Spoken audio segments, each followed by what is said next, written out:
देवभूमि live में आपका स्वागत है। मैं हूं आपके साथ दिव्या तिवारी। बुलेटिन की शुरुआत करेंगे देहरादून से आ रही बड़ी खबर के साथ। युवा महोत्सव का शुभारंभ सीएम पुष्कर सिंह धामी ने शुभारंभ किया। देहरादून में आज से 6 जनवरी तक महोत्सव आयोजित होगा। प्रदेश के प्रतिभाशाली युवाओं को मंच दिया जाएगा।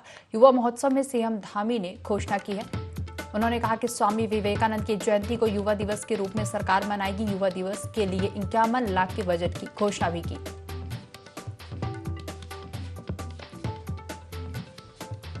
देहरादून से इस वक्त की बड़ी खबर हम आपको बता रहे हैं, जहां आज से 6 जनवरी तक युवा महोत्सव का शुभारंभ आज किया गया है। आज से 6 जनवरी तक महोत्सव आयोजित होगा। सीएम पुष्कर सिंह धामी ने शुभारंभ किया। प्रदेश के प्रतिभाशाली युवाओं को मंच दिया जाएगा। देहरादून से खबर हम आपको बता रहे हैं, जहां युवा महोत्सव का शुभारंभ हुआ है। सीएम पुष्कर सिंह धामी ने शुभारंभ किया। आज से 6 जनवरी तक यह महोत्सव देहरादून में आयोजित होगा। प्रदेश के प्रतिभाशाली युवाओं को मंच दिया जाएगा। युवा महोत्सव में सीएम धामी ने यह घोषणा की है। साथ ही कहा कि स्वामी विवेकानंद की जयंती को युवा दिवस के रूप में सरकार मनाएगी।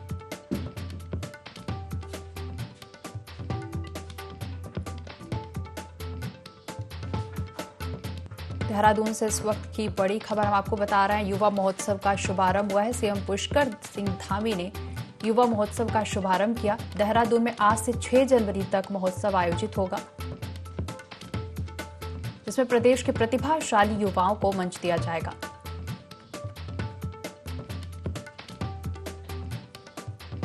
सीएम पुष्कर सिंह धामी ने युवा महोत्सव में घोषणा की और कहा कि स्वामी विवेकानंद की जयंती को युवा दिवस के रूप में सरकार मनाएगी।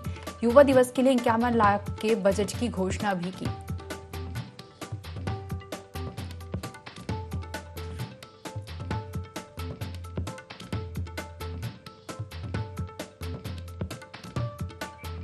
खबर पर ज्यादा जानकारी लेंगे। संवाददाता आकाश हमारे साथ जुड़ गए हैं। आकाश, युवा महोत्सव का शुभारंभ हुआ है। पुष्कर सिंह धामी ने शुभारंभ किया है, क्या पूरी जानकारी है?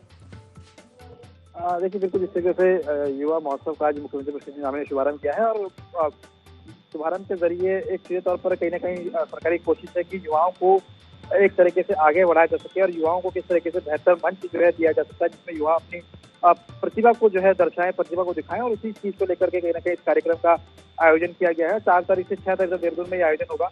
और महत्वपूर्ण बात यह है कि जिस तरीके से जो ये आयोजन किया जा रहा है उसके पीछे का उद्देश्य तो युवाओं को प्रतिभा को निखारना तो है ही है, लेकिन ये कोशिश है कि जिस तरीके से देश में राष्ट्रीय युवा महोत्सव होता है तो उसमें कहीं ना कहीं जो उत्तराखंड की जो प्रतिभाएं हैं वो एक तरह पार्टिसिपेट करेंगी, क्योंकि जो ये 3 दिन तक जो ये महोत्सव चलेगा इसमें जो लोग जीत करके आएंगे, जो लोग बेहतर परफॉर्म करेंगे वो कहीं ना कहीं राष्ट्रीय स्तर पर परफॉर्म करेंगे। और ऐसे में कह सकते हैं कि उत्तराखंड का नाम जिस तरीके से रोशन किया जा सकता है उसकी पैरवी की जाएगी। लेकिन इसी दौरान अगर हम खासतौर पर बात करें तो मुख्यमंत्री तरफ से ये भी घोषणा की गई है कि 12 तारीख को स्वामी विवेकानंद की जयंती जो है पूरे देश में मनाई जाती है। तो ऐसे में प्रदेश सरकार ने ये निर्णय लिया है कि इसे युवा दिवस के रूप में जो है मनाया जाएगा और साथ ही साथ इसके लिए बाकायदा 51 लाख के बजट की भी घोषणा की गई है। तो निश्चित तौर पर कहीं ना कहीं सरकार का फोकस है कि किस तरीके से युवाओं को आगे बढ़ाया जा सके, युवाओं की प्रतिभा को आगे बढ़ाया जा सके, उनको एक मंच दिया जाए, उनको मौका दिया जाए, जिससे कि कहीं ना कहीं जो राज्य का नाम है वो युवा जो है उसको रोशन कर सके। आकाश, आप हमारे साथ बने रहिए, हम और भी जानकारी आपसे लेंगे। प्रकार से भारत सरकार के स्तर पर स्वामी विवेकानंद जी के जन्मोत्सव को मनाया जाता है और युवा दिवस के रूप में, युवा महोत्सव के रूप में मनाया जाता है। उसी प्रकार से संपूर्ण उत्तराखंड के अंदर भी प्रदेश स्तर पर और जिला स्तर पर भी इस कार्यक्रम को हम लोग आगे मनाएंगे, जिससे कि लोग स्वामी जी के जो महान विचार थे, जो उन्होंने हमारे लिए प्रेरणा दी, नौजवान युवाओं के वो जो प्रेरणा स्रोत हैं, उनकी जो बातें हैं हमारे जन जन तक पहुँचे, नौजवानों तक पहुँचे, उससे प्रेरित होकर वो जीवन के हर मार्ग पर आगे बढ़ें, आगे उनको दिशा मिले। तो इसके लिए हम काम करेंगे। इसके साथ ही रुक करते हैं अगली बड़ी खबर देहरादून से, जहां क्रिकेटर ऋषभ पंत के इलाज को लेकर अपडेट। इलाज के लिए देहरादून से मुंबई शिफ्ट होंगे। लिगामेंट इंजरी के इलाज के लिए मुंबई शिफ्ट किया जाएगा।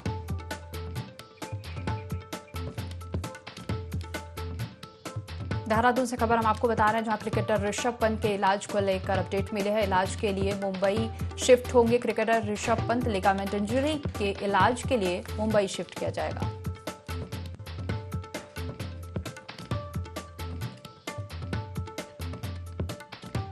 देहरादून से इस वक्त की बड़ी खबर। क्रिकेटर ऋषभ पंत के इलाज को लेकर अपडेट। इलाज के लिए क्रिकेटर ऋषभ पंत देहरादून से मुंबई शिफ्ट होंगे। आपको बता दें, लिगामेंट इंजरी के इलाज के लिए क्रिकेटर ऋषभ पंत को मुंबई शिफ्ट किया जाएगा। खबर पर ज्यादा जानकारी के लिए संवाददाता आकाश गौड़ हमारे साथ बने हुए हैं। आकाश, क्रिकेटर ऋषभ पंत के इलाज को लेकर क्या अपडेट है पूरा और क्या पूरी जानकारी? देखिए, जिस तरह से ऋषभ पंत जो क्रिकेटर, उनका एक्सीडेंट हुआ था और एक्सीडेंट के बाद से ही उनका जो इलाज है वो देहरादून में चल रहा था। जहां पर अगर हम बात करें तो काफी हद तक जो है ऋषभ पंत ने रिकवर कर लिया है, क्योंकि जिस तरीके की इंजरीज उनकी थी, यानी कि जो पीठ में जो चोट लगी थी या फिर हाथ में जो चोट लगी थी, उसके अलावा पैर में भी जो इंजरीज थी, उसमें कहीं ना कहीं कुछ काफी हद तक यानी 40% तक रिकवर किया गया है। क्योंकि पहले वो आईसीयू में था, आईसीयू में उन्हें नॉर्मल वार्ड में रखा गया है, लेकिन बीसीसीआई क्योंकि भारतीय टीम के लिए खेलते हैं और ऐसे में बीसीसीआई की लगातार नजरें ये थी कि किस तरीके से उनका इलाज किया जा रहा है। और ऐसे में कह सकते हैं कि जो डीडीसीए के यानी कि दिल्ली डिस्ट्रिक्ट क्रिकेट बोर्ड के जो लोग हैं, उनकी तरफ से भी एक टीम यहाँ पर आई थी, जिसमें तमाम डॉक्टर्स हों या फिर स्पेशलिस्ट हों, वो सभी ऋषभ पंत को देखा था, जिसमें कहीं ना कहीं वो इलाज को लेकर के काफी संतुष्ट थे कि जिस तरीके का इलाज चल रहा है वो काफी बेहतर है और अच्छे तरीके से जो ऋषभ है वो एक तरीके से रिकवर कर रहे हैं। लेकिन बीसीसीआई के जो नॉर्म्स होते हैं, बीसीसीआई के एक तरह से काम करने का जो तरीका होता है, जिसमें जो भारतीय टीम के लिए क्रिकेट खेलते हैं उनके लिए बाकायदा तमाम ऑप्शंस उनके पास रहते हैं। तो उसी के तहत ये तय किया गया था कि जो लिगामेंट इंजरी है उसको बेहतर इलाज जो है वो मुंबई में किया जाता है। उसके लिए बाकायदा जो बीसीसीआई है उसके साथ एक टाई अप भी है, जिसमें कि तमाम इंजरीज जिस तरीके से होती हैं उनमें जो एक्सपर्ट डॉक्टर्स होते हैं या फिर फिजियोथेरेपिस्ट होते हैं बीसीसीआई के, वो उनकी देखरेख में पूरा इलाज किया जाता है। तो उसी के तहत ये तय किया गया है कि अब जो ऋषभ पंत है उन्हें देहरादून से मुंबई शिफ्ट किया जाएगा, जहां पर मुंबई में उनका जो लिगामेंट एक तरीके से की जो इंजरी है उसका इलाज वहां पर किया जाएगा, जिसमें तमाम स्पेशलिस्ट डॉक्टर्स हो, फिजियोथेरेपिस्ट हो, वो इस तरीके से उनका इलाज करेंगे। आकाश, जुड़ने के लिए और जानकारी साझा करने के लिए आपका धन्यवाद।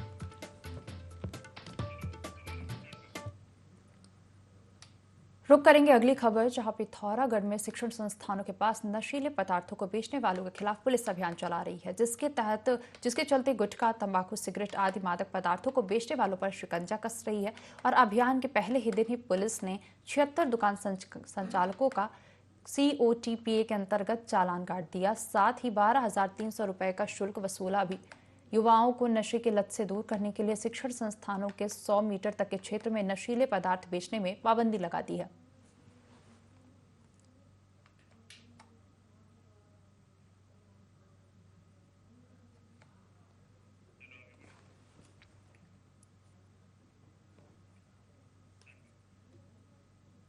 चंपावत के लोहाघाट में ग्रामीणों की बड़ी परेशानी दूर हुई। लंबे समय से क्षतिग्रस्त पड़ी हुई सिंचाई लिफ्ट पेयजल योजना को ठीक कर दिया गया है, जिसके बाद इस योजना का लाभ काल गांव वासियों को मिलने लग गया है। गांव प्रधान ने बताया कि लाखों की लागत से बने लिफ्ट सिंचाई योजना आए दिन तकनीकी खराबी के कारण बना रहता था और 2021 में आई आपदा के बाद और बुरा हाल हो गया। साथ ही उन्होंने बताया कि डीएम से शिकायत के बाद मामले को संज्ञान में लिया गया और 8 लाख की लागत के बाद योजना की मरम्मत कराई गई, जिससे ग्रामीणों में खुशी का माहौल बना हुआ है। आज मुझे यह बताते हुए बहुत ही प्रसन्नता हो रही है कि हमारी ग्राम पंचायत कायल में 11 वर्ष पूर्व लिफ्ट सिंचाई योजना का निर्माण कार्य किया गया था, जो कि टेक्निकल फॉल्ट आने की वजह से सुचारू नहीं हो पाई थी। जिला योजना से प्रस्तावित हमारे माननीय जिला पंचायत उपाध्यक्ष लितिमान कुंवर जी और मेरे द्वारा 8 लाख का बजट उपलब्ध करवाकर इस योजना का मरम्मत कार्य व जीर्णोद्धार किया गया। बंद पड़ी लाइन को सुचारू किया गया, जिससे कि भविष्य में और आने वाले समय में यहाँ के किसानों को बहुत ही लाभ मिलेगा। और हम अपने जिलाधिकारी महोदय का भी बहुत बहुत आभार और धन्यवाद प्रकट करना चाहते हैं। धन्यवाद। आज जो है हम कायल में जो लिफ्ट सिंचाई योजना बरसों से बंद पड़ी थी, हमने अपने संगठन के माध्यम से उसको बार बार जो है मीडिया के माध्यम से उसको उठाया। और जब पुल्ला में तहसील दिवस था, वहाँ पर नरेंद्र सिंह भंडारी जी के संज्ञान में यह मामला आया और उन्होंने तुरंत संज्ञान लेते हुए इसके लिए जो है 8 लाख रुपए जो है सैंक्शन कराए थे। और कार्य पूरा होने के बाद अब कायल गांव में जो है यह योजना संचालित हो गई है, जिससे ग्रामीणों में जो है बहुत खुशी का माहौल है। और हमें भी बहुत खुशी हुई है कि हमने जो है इसको बार बार उठाया और डीएम साहब ने जो है इस पर संज्ञान लिया। उत्तराखंड में पुलिस क्षेत्र को 2025 तक ड्रग्स मुक्त बनाने के लिए लगातार अभियान चला रही है, जहां हरिद्वार के लक्सर में पुलिस लगातार क्षेत्र में चेकिंग अभियान और गश्त को बढ़ावा दे रहे हैं। इसी कड़ी में कार्रवाई करते हुए पुलिस ने एक ड्रग्स तस्कर को गिरफ्तार किया, जिसके पास से 18.42 ग्राम स्मैक, इसमें एक इलेक्ट्रॉनिक तराजू भी बरामद किया गया है। वहीं तस्कर ने पुलिस पूछताछ में बताया कि वह स्मैक खरीदता और फिर उसे लोगों में बेचता था। पुलिस ने टीम का गठन कर तस्करों की तलाश में जुट गई है। ये बसेड़ी गांव के एक लड़के के पास से हमें लगभग 18-19 ग्राम जो है स्मैक हमें कल प्राप्त हुई है और सुल्तानपुर चौकी क्षेत्र के जो हमारे जो चौकी इंचार्ज हैं उनके द्वारा कार्रवाई की गई है। इस संबंध में क्योंकि लगातार हमारे जो ड्रग्स फ्री देवभूमि का जो अभियान है हमारा लगातार चल रहा है और उस पर इसी क्रम में कार्रवाई की गई है। न सिर्फ इनके बारे में पर जो इनके पेडलर्स हैं, जो इनके संपर्क सूत्र हैं, जहाँ से लेके आए हैं, हम इनके भी पीछे हैं। इसमें भी इसका या कहाँ से आई है और इसको पूरा हम इसको फॉलो अप करवाएंगे। हल्द्वानी रेलवे भूमि अतिक्रमण मामला प्रभावितों के समर्थन में उपवास पर बैठे पूर्व सीएम हरीश रावत ने मुख्यमंत्री धामी को पत्र लिखा। कड़कड़ाती ठंड में 50,000 लोगों की छत छीनना गलत। हरीश रावत ने साथ ही यह भी कहा कि ढोलक बस्ती और वनभूलपुरा लोगों की समस्या का समाधान बुलडोजर नहीं। देहरादून से इस वक्त की बड़ी खबर हम आपको बता रहे हैं, जहां हल्द्वानी रेलवे भूमि अतिक्रमण मामला प्रभावितों के समर्थन में उपवास पर पूर्व सीएम हरीश रावत बैठे हैं और मुख्यमंत्री धामी को पत्र भी लिखा है। उन्होंने कहा कि कड़कड़ाती ठंड में 50,000 लोगों की छत छीनना गलत।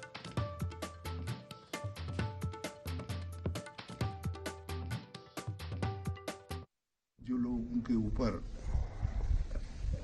अतिक्रमण के नाम पर उनके घरों को तोड़े जाने, उनके आशियानों को तोड़े जाने की तलवार लटकी हुई है। और इस उपवास के माध्यम से मैं राज्य के माननीय मुख्यमंत्री जी से प्रार्थना कर रहा हूं कि हमारे राज्य का एक महान मानवीय पक्ष है, हम करुणा के प्रदेश हैं, हम देवी देवताओं के स्थल है। मानवीय मूल्य चीख चीख करके कह रहे हैं कि जो लोग यहाँ बरसों से बसे हुए हैं, जिनको नाना प्रकार की हमने नागरिक सुविधाएं भी दे दी हैं, बिजली पानी से लेकर के अस्पताल, स्कूल, कॉलेज आदि दे दी है, जिनको हमने कई तरीके से बसाने के अधिकार पत्र भी दिए हुए हैं। आज वो सब लोग यदि इसी तरीके से उजाड़ दिए जाएंगे तो कल माननीय सुप्रीम कोर्ट में मामला है, सुप्रीम कोर्ट का निर्णय आएगा, हमें पूरा भरोसा है। ज्यादा जानकारी के लिए संवाददाता आकाश हमारे साथ जुड़ गए हैं। आकाश, हल्द्वानी रेलवे भूमि अतिक्रमण मामले में पूर्व सीएम हरीश रावत प्रभावितों के समर्थन में उपवास पर बैठे हैं, क्या अपडेट है फिलहाल? देखिए, जिस तरीके से हल्द्वानी का पूरा मामला है, जहाँ पर तकरीबन 50,000 की आबादी में जो लोग हैं वो इस तरीके से रह रहे थे और ऐसे में हाईकोर्ट का ये निर्णय आया था कि इसमें से जो है अतिक्रमण हटाया जाए, यानी कि इस पूरी भूमि को खाली कराया जाए, क्योंकि रेलवे विभाग ने ये कहा था कि उनकी ये भूमि है और ऐसे में इस तरीके से वहाँ पर जो बसाया गया है वो काफी गलत है और कई एकड़ों में जो है ये बसा हुआ था। लेकिन महत्वपूर्ण बात यह कि पिछले कई सालों से इस भूमि के जरिए में अगर जो लोग रह रहे थे उनको राज्य की जो सुख सुविधाएं हैं, राज्य सरकार की जो योजनाएं हैं उसका लाभ भी दिया जा रहा है, जैसे सड़कों का काम हो, पानी के काम हो या फिर बिजली की व्यवस्था हो, ये सभी चीजें कहीं ना कहीं वहाँ पर देखने को मिली थी। लेकिन जिस तरीके से फैसला आया उसके बाद से कहीं ना कहीं जो लोग हैं वो काफी आंदोलन कर रहे हैं। इस समय भी अगर हम बात करें तो लोगों का आंदोलन वहाँ पर जारी, क्योंकि तकरीबन 50,000 लोगों की क्षमता वहाँ पर रहने वालों की है और इसी को लेकर के कई राजनीतिक दल, कांग्रेस हो, सपा हो या फिर ओवैसी की जो पार्टी है उसकी बात की जाए, सभी लोग कहीं ना कहीं समय समर्थन अपना दिखाया है और यही वजह क्या पूर्व मुख्यमंत्री हरीश रावत भी सांकेतिक उपवास पर बैठे थे, जिस पर उन्होंने सीधे तौर पर मुख्यमंत्री ने कहा है कि इस समय कड़कड़ाती ठंड में इस तरीके से अगर लोगों को फिकर किया जाएगा तो वो काफी गलत है। साथ ही साथ ये भी कहा गया है कि जिस तरीके से पूर्व में भी ये देखा गया है कि बलित बस्तियों को नियमित करने के लिए राज्य सरकार अपने स्तर पर जो है अध्यादेश लेकर आई है, तो ऐसे में इनको भी लेकर सरकार को फैसला लेना चाहिए कि किस तरीके से जो है इन लोगों को जो है बचाया जा सके, इनकी छत जो है बची जा सके। और ऐसे में बात करें तो कल सुप्रीम कोर्ट में पूरे फैसले को लेकर के, क्योंकि जो एक पक्ष है वो कहीं ना कहीं सुप्रीम कोर्ट भी में गया है, तो ऐसे में कह सकते हैं कि कल सुप्रीम कोर्ट में जो सुनवाई होगी तो देखने वाली बात होगी सुप्रीम कोर्ट से क्या कोई डिसीजन आता है। लेकिन कह सकते हैं कि हल्द्वानी में जो रेलवे की भूमि पर रह रहे लोग हैं, अब इसको लेकर कहीं ना कहीं जो सूबे की सियासत है वो गर्म है और निश्चित तौर पर कहीं ना कहीं जो लोगों के समर्थन में जो वहाँ पर रहने वाले लोग हैं उनके समर्थन में तमाम बड़े नेता और विपक्षी दल जो है दिखाई दे रहे हैं। आकाश, बने रहिए आप हमारे साथ, हम और भी आपसे जानकारी लेंगे।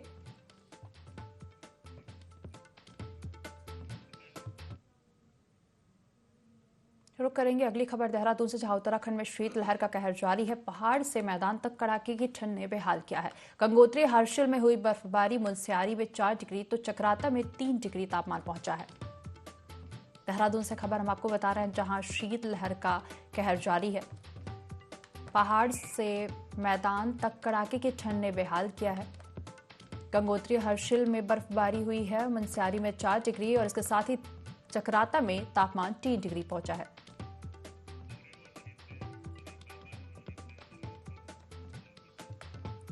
बर्फबारी और शीतलहर ने लोगों का जीना हराम कर दिया है। उत्तराखंड में शीतलहर का कहर जारी है।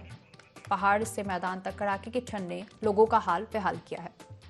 खबर पर ज्यादा जानकारी के लिए संवाददाता आकाश हमारे साथ बने हुए हैं। आकाश, शीतलहर का कहर जारी है, फिलहाल कैसे हालात है वहां और प्रशासन ने क्या व्यवस्था की है? देखिए, बिल्कुल किस तरीके से मौसम ने पहले ही अलर्ट किया था कि जो मैदानी क्षेत्र है वहाँ पर कहीं ना कहीं शीतलहर और ठंड का प्रकोप वैसे देखने को मिलेगा और उसी का असर कहीं ना कहीं देखने को मिल रहा है कि सुबह और शाम को कहीं ना कहीं जो घना कोहरा है वो एक तरीके से तमाम मैदानी इलाकों में है। लेकिन पहाड़ों की अगर हम बात करें तो कल लगातार, चाहे उत्तरकाशी के इलाके की बात करें, गंगोत्री, यमुनोत्री या फिर हर्षिल, ये तमाम क्षेत्रों में कहीं ना कहीं बर्फबारी हुई है। कुमाऊं में, मुनस्यारी में भी बर्फबारी देखने को मिली है। सीजन की पहली बर्फबारी हुई है, जिसकी वजह से अगर हम खासतौर पर बात करें तो काश्तकारों के लिए एक अच्छी खबर है, क्योंकि जो सेब की खेती करते हैं उनके लिए कहीं ना कहीं ये खबर अच्छी है कि बर्फबारी जो है शुरू हुई है। पर्यटकों के लिए भी अच्छी खबर है, जो बर्फ पर लोग उठाने के लिए उत्तराखंड का रुख कर रहे थे, उनको कहीं ना कहीं पहली सीजन की बर्फ देखने को मिली है। लेकिन कह सकते हैं कि जिस तरह से पहाड़ी क्षेत्र में बर्फबारी हुई, उससे कहीं ना कहीं जो तापमान है उसमें काफी गिरावट भी दर्ज की गई है और यही वजह है कि मैदानी क्षेत्र में इस तापमान की गिरावट की वजह से जो ठंड है वो काफी बड़ी भी है। प्रशासन की तरफ से भी तमाम व्यवस्थाएं की जा रही है, जिसमें अलाव की व्यवस्था हो या फिर लोगों के लिए रहने के लिए रेन बसेरों में तमाम व्यवस्थाएं करने की बात हो, वो तमाम चीजें जो है की जा रही हैं। और ऐसे में कह सकते हैं कि मौसम विभाग की माने तो आने वाले समय में इस तरीके से ठंड है वो कहीं ना कहीं उससे राहत मिलती दिखाई नहीं देगी और जो शीतलहर है वो एक तरीके से आने वाले कुछ समय में और भी दिखाई देगी। आकाश, जुड़ने के लिए और तमाम जानकारी साझा करने के लिए आपका धन्यवाद।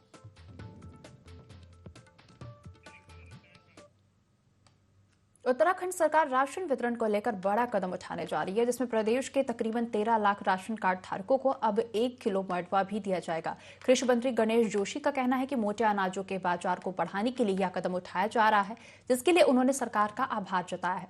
उनका कहना है कि प्रदेश में मडवा, रामदाना जैसे अनाजों की पैदावार अच्छी होती है, लेकिन बिचौलियों की वजह से किसानों को इसका लाभ नहीं मिल पाता है। सरकार के इस फैसले से अब प्रदेश के किसानों को इसका सीधा फायदा मिलेगा।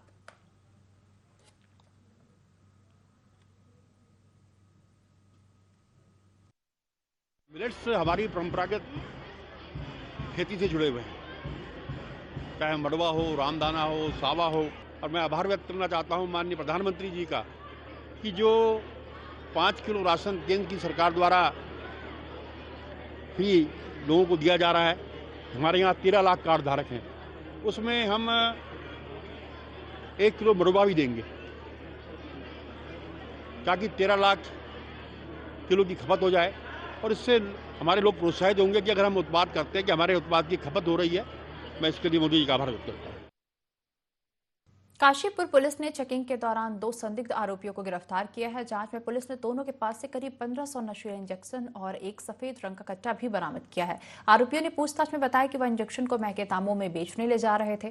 पुलिस ने पकड़े गए आरोपियों को कोर्ट में पेश किया, जहां से दोनों को जेल भेज दिया गया। अपर पुलिस अधीक्षक अभय प्रताप सिंह ने नशे के खिलाफ आगे भी कहा कि नशे के खिलाफ आगे भी इस तरह की कार्रवाई जारी रहेगी। नशे के विरुद्ध कार्रवाई की जा रही है। इसी के क्रम में कुंडा थाने में गठित एसओ साहब के नेतृत्व में जो एडीटीएफ की हमारी टीम है, कल ये लोग तलाशी कर रहे थे और शाम को जो रूटीन की चेकिंग होती है, इसी समय इनको सूचना मिली कि कुछ लड़के हैं जो कि नशे के कारोबार में संलिप्त हैं और ये रामपुर स्वार क्षेत्र से नशे के कुछ इंजेक्शन ले आकर के और काशीपुर, बाजपुर और अन्य क्षेत्रों में इसका व्यवसाय कर रहे हैं। इस सूचना पे इनके द्वारा एक बाइक रोकी गई थी जिसमें 2 लड़के सवार थे। लड़कों को जब रोका गया तो इनके पास जो कट्टा था उसमें लगभग 1494 इंजेक्शन थे। दोनों लड़कों को ये ड्रग इंस्पेक्टर साहब से रिपोर्ट लेने के बाद अरेस्ट किया गया। आज इनको माननीय न्यायालय के समक्ष पेश किया जाएगा। चंपावत एसपी देवेंद्र पिंचा ने प्रेस कॉन्फ्रेंस कर साल 2022 की उपलब्धियों के बारे में बताया। एसपी ने पत्रकारों से चर्चा करते हुए 2022 में की गई कार्रवाई के बारे में जानकारी दी। एसपी पिंचा ने बताया कि साल 2022 में पुलिस ने ऑपरेशन क्रैकडाउन चलाया, जिसके तहत नशे के सौदागरों के खिलाफ बड़ी कार्रवाई की गई। इसके अलावा साइबर ठगी के मामलों में कार्रवाई करते हुए करीब 48 लाख रुपए वापस कराए, साथ ही 20 साइबर ठगों को गिरफ्तार किया।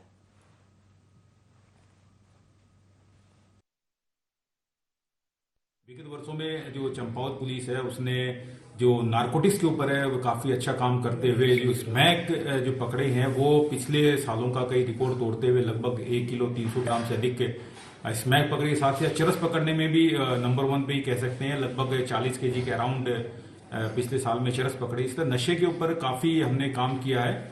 इसके अलावा भांग की खेती भी नष्ट की है। साइबर क्राइम हमारी प्रायोरिटी रही थी, तो पिछले 3-4 सालों के अगर हम डेटा देखते हैं, जो रिकवरी है, जो लोगों को हमने पैसे वापस दिलवाए, वो लगभग 3 गुना से अधिक हमने वृद्धि की है। लगभग 48 लाख रुपए जो है लोगों के हमने वापस दिलवाए। साथ ही 20 अभियुक्तों को हमने गिरफ्तार किया। प्रदेश में शीतलहर का कहर जारी है। उधम सिंह नगर और हरिद्वार जिले में एक बार फिर मौसम विभाग ने ठंड को लेकर अलर्ट जारी किया है। अगले 24 घंटे में शीतलहर का ऑरेंज अलर्ट जारी किया गया है। वहीं 8 जनवरी से पहाड़ से लेकर मैदान तक झमाझम बारिश होने की संभावना जताई है। वहीं बढ़ती ठंड से जनजीवन अस्त व्यस्त हो चला है।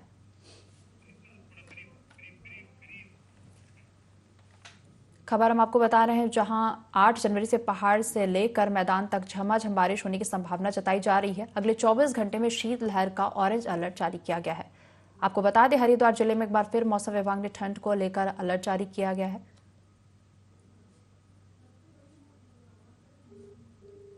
आठ जनवरी से पहाड़ से लेकर मैदान तक झमाझम बारिश होने की संभावना जताई गई है। वहीं बढ़ती ठंड से जनजीवन भी अस्त व्यस्त हो चला है।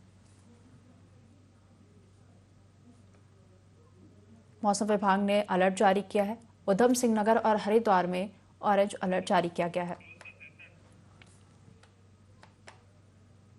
इस बुलेटिन में फिलहाल इतना ही। बने रहिए INT 24 के साथ।